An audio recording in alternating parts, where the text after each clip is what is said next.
Depuis mi-septembre, l'aéroport de Troyes-Barberet est fermé. Des travaux de rénovation et de modernisation sont en cours.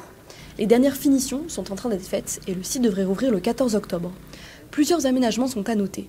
La piste, initialement étendue sur 1600 mètres, a été allongée de 330 mètres avec la création d'une zone sécurisée en terre. L'ancienne piste a été décapée, les fondations ont été refaites pour pouvoir ensuite procéder au polissage de la nouvelle piste et son agrandissement. Elle est de nouveau prête à accueillir des avions. Un poste de stationnement d'hélicoptères a également été créé et un autre enjeu de cette rénovation, la mise aux normes. Effectivement, on aurait pu faire que les normes françaises. Mais on a regardé avec notre délégataire les normes européennes. Et comme la France passera sur ces aéroports en normes européennes très prochainement, donc on a décidé d'aller au maximum des normes qui allaient sortir dans les mois ou les années à venir.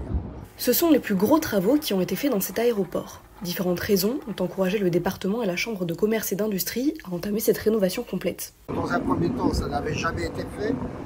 C'est des installations qui datent de plusieurs décennies, sans grand entretien pendant ces décennies-là.